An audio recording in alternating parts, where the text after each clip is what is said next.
Thousands of people buy properties thinking they're investing. But in reality, they're digging their own financial graves. Because it's not about owning another house. It's about owning an asset that pays you every single month, even while you sleep. And that only comes from cash flow. Today, I'm going to show you how to generate real cash flow through real estate investments without needing millions or making rookie mistakes. We'll walk through the 5 exact steps every investor must follow if they want to live off rental income. But that's not all. You'll also learn about 3 silent mistakes that are killing the cash flow of thousands of property owners, without them even realizing it. And if you stick around until the end, I'll share a powerful tip that seasoned investors use to evaluate whether a property is worth it, or just a trap disguised as an opportunity. Cash flow is the money you're left with each month after covering all property expenses. If more comes in than goes out, you're winning. If not, you're financing a problem. Let's begin. Step 1. Choose the right type of property for cash flow. Not everything that shines in real estate generates income. Many fall into the trap of buying properties that look good or are on sale, but end up producing zero profit at the end of the month. If your goal is to live off cash flow, you need to think like an investor, not an emotional buyer. New apartments, for example, often come with inflated prices and high maintenance fees. Sometimes an older property in a prime location delivers a much better margin. The rental model also matters. Renting by the year isn't the same as short-term rentals or room-by-room leasing. The key? Before you buy, ask yourself, how much will this property leave me after paying all expenses? If the answer doesn't excite you, you're probably looking at a liability. A smart investor chooses a property for its profitability, not its looks. While most people chase the perfect house, you should be hunting for the strategic asset. Because beauty doesn't pay the bills. But cash flow does. Step 2. Learn to identify areas with steady demand. It doesn't matter how great a property is if it's in a place no one wants to live. Cash flow is born, sustained, and grown where there's consistent rental demand. And that's no accident. Some areas breathe movement. Near universities, hospitals, workplaces, subway stations, or tourist hubs. If people are constantly coming and going, so is money. But be careful. Don't confuse trendy areas with stable ones. What's hot today could be abandoned tomorrow. What you're looking for is human flow. Students moving every semester, temp workers, young couples starting out. That's the lifeblood of cash flow. How do you spot these zones? Check rental listings. If they disappear quickly, the area's hot. Talk to agents, browse real estate sites, walk the neighborhood. If you see construction, new businesses, and solid transportation links, there's opportunity. Don't buy where it's cheap. Buy where money moves. Because a vacant property generates zero cash flow. But a high-demand area can bring you income for years. The secret isn't in the bricks, it's in the people living inside them. Step 3. Calculate your real expenses. Many fall for the illusion of gross rent. They see the property rents for $600 and think, perfect, it covers the mortgage and I even have some left over. Fatal mistake. What matters isn't what comes in, it's what truly remains. If you don't honestly account for your expenses, cash flow slips through your fingers like water. Start with the invisible fixed costs: property taxes, insurance, management fees, building maintenance. Then the inevitable but occasional ones: repairs, electrical system maintenance, leaks, appliance replacements. And don't forget the most important, vacancy. That's the worst word for any investor. Every month your unit is empty, you're not just earning nothing, you're losing money. A realistic projection should include at least 10% annual vacancy and 10% for unexpected costs. Why? Because they will happen. And if you don't plan for them, One high repair bill can throw your entire flow off balance. Cash flow isn't about wishful thinking. It's about preparation. If you control expenses, you protect your investment. Because income is uncertain, but expenses always show up. Step 4. Study the rental potential before you buy. One of the most expensive mistakes in real estate investing is buying first, and only then asking how much it can rent for. That's not investing, that's gambling. Before signing any papers, you need to be absolutely clear on how much income that property can generate each month. And don't rely on guesses or what the seller tells you. Study the market yourself. Visit rental websites and look for similar properties in the same area, same number of bedrooms, similar features, and overall condition. Take note of the prices and how long listings have been up.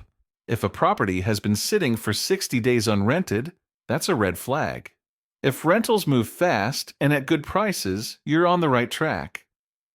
You can also talk to agents, neighbors, or even post a test ad to gauge real interest. Many smart investors do this before they buy. They test the demand without owning the property yet. And remember, what defines your cash flow isn't the purchase price. It's the relationship between rental income and real expenses. If that equation isn't clear from the beginning, you're buying blind. A good investor doesn't guess. They validate before they invest. Step 5.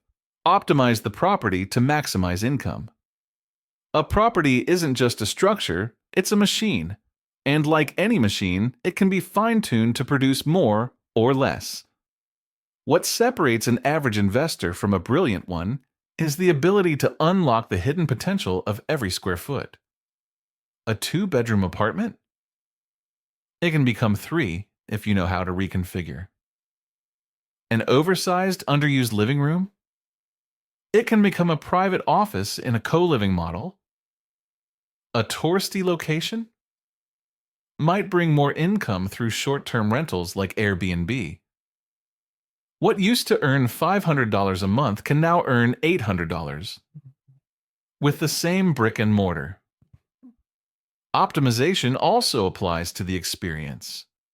Quality finishes, functional furnishings, fast internet, professional photos, all of these increase perceived value and attract better tenants willing to pay more for comfort, safety, and aesthetics.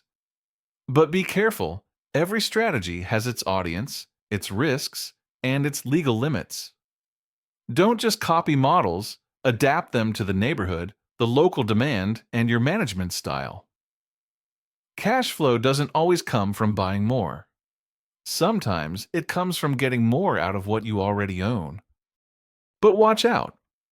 Following the steps won't matter if you're making mistakes that sabotage the whole process from the inside. Here are 3 common mistakes you must avoid if you truly want your property to generate income. Not headaches. Mistake 1. Falling in love with the property instead of the numbers. This is the most emotional and most expensive mistake. Buying because you like the kitchen or the cute terrace is thinking like a home buyer, not an investor. Cash flow is not about feelings. It's about margins. The perfect property isn't the prettiest one. It's the one that leaves money in your pocket after every expense is paid. If the numbers don't work, the view doesn't matter. Those who invest with their hearts lose with the calculator. Before closing any deal, ask yourself, is this logic speaking or emotion? Mistake 2. Underestimating hidden expenses. Many believe that covering the mortgage is enough. Big mistake. Real expenses include taxes, vacancies, repairs, management fees, insurance, and more. If you don't factor these in from the start, your cash flow might look healthy until a gas leak or a roof collapse ruins everything. Always budget with a buffer for surprises. Real cash flow begins after you've accounted for the worst and still have money left over. Underestimating costs is self-sabotage with your eyes closed. Mistake 3. not knowing your tenant profile. Many people buy without thinking about who will live there, and then wonder why the unit stays empty for months. If you're in a student area, don't furnish it like a family home.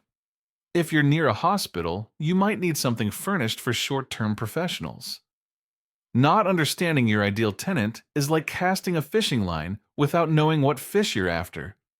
Knowing your audience helps you tailor the product, raise perceived value, and reduce vacancy. And that, over time, means more cash flow. Thanks for staying until the end. That proves you're serious. As I promised at the beginning, now I'm going to share with you a key tip that experienced investors use to evaluate real opportunities. The triple yes rule. Never invest unless you can answer yes to all three of these questions. Before investing in any property, ask yourself these three essential questions. If you can't give a strong yes to each one, it's better to walk away. First, is this property easy to rent out? It doesn't matter how beautiful it is if it stays empty.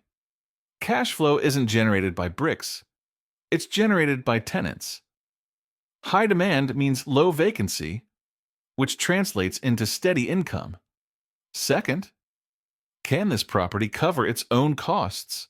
That means, can the rental income cover all expenses like the mortgage, maintenance, and unexpected costs? If you need to pull money from your own pocket every month, that's not an asset. It's a financial drain. Third, does this property have potential to increase profitability? Whether it's by raising rental value through improvements, changing the rental model, or leveraging area growth, you must always see future potential, not just the present. If you can't say yes, yes, and yes, don't buy. This rule keeps you focused, objective, and profitable, like a true investor. Now you know what most people ignore. Cash flow isn't about luck. It's about strategy. And when you understand how it works, you stop working for money and start making money work for you. If this video opened your eyes, subscribe to the channel to keep learning how to invest in real estate with a clear mind and long-term vision. And leave me a comment that says, "I'm going for my first cash flow." That way, I'll know you made it to the end and you're ready to take the next step. Right here on screen, I'm leaving you another video that will take you even further. Click it now and keep building the freedom you deserve.